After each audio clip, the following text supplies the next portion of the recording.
Hello. In my previous video blog, I offered some psychological advice on how to remain calm and relaxed when flying, even if the prospect of doing so is something you dread. This is a topic I cover in detail in my 10-step Fly Without Fear CD program, available from the mindchangers.co.uk website. Today I'm going to talk about ways of keeping your body healthy, especially during long-haul flights. After all, it's far easier to remain calm and mentally relaxed and enjoy the flight and sleep well, as Dan described in last week's video blog, when feeling physically comfortable. So let's start at the airport, where many passengers like to pass the time while waiting for their flight by having a meal at one of the many restaurants, fast food outlets or cafes located airside. Keep in mind that even at ground level, your body struggles to digest food laden with salt, sugars and saturated fats. When flying at 35,000 feet, the tasks become even harder, and the result can be several hours of discomfort. So avoid any sort of fatty, salt-laden foods such as burgers, French fries, fried chicken and greasy bacon before you fly. Foods high in sodium, salt, can cause water retention and lead to uncomfortable bloating.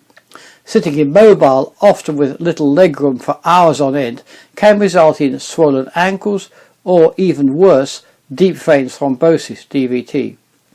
DVT involves the formation of a blood clot deep inside the body, which, should it break free, can lodge in the brain, the lungs or the heart, causing severe physical damage and potentially even death.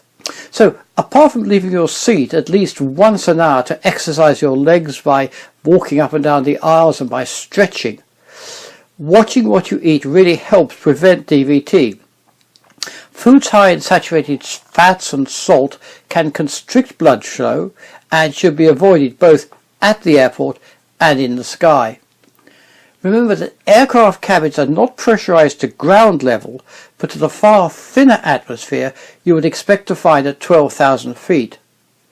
Because of this, you should avoid not only fat-saturated dishes, but even some foods regarded as healthy at ground level. These include onions, cabbages, beans, lentils, all of which can make your intestines swell and make a great deal of discomfort. Say no as well to roll, butter and desserts which are high in carbohydrates, fats, salt and sugar. So much for the foods to avoid on a long haul flight. But what about the drinks to avoid? Now, I know that many anxious flyers use alcohol as a means of allaying their fears while flying. And while a glass of wine is enjoyable, especially with a meal, consuming large amounts of alcohol before or during a flight should be avoided. This is both for behavioural reasons and also to improve your health.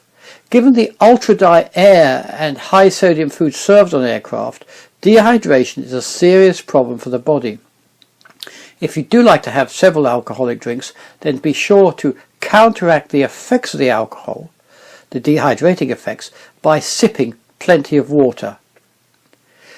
One type of drink you should always avoid when flying is anything carbonated, such as a Coke or Pepsi or even a tonic water. These will not only impede digestion, but produce a gas bloat, which is often embarrassing to you and distressing for your fellow passengers. So, having set out some no-no foods, what should you consume during a flight? A meal with lean protein, such as chicken or fish, and with some non-gassy vegetables is usually fine for meat eaters, but it's important to make sure the meat is not already heavily seasoned. So ask the server, if possible, not to add any additional salt. Better yet, why not skip the meal and satisfy your hunger, even on a long-haul flight, with frequent snacks? If the airline doesn't provide the kind of snacks you like, then simply take your own. You might, for example, include yogurts and bananas. You can purchase these once you've passed through security. Unsalted nuts are an excellent choice, as are oranges, which are of course a good source of vitamin C and will help avoid dehydration. I would avoid apples since they can produce gas.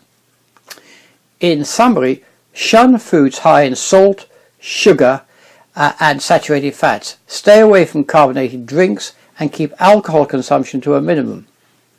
By eating small amounts of the right sort of foods while remembering to drink plenty of water, you'll not only help reduce the physical discomforts often associated with long-haul flying, but some studies suggest even reduce jet lag.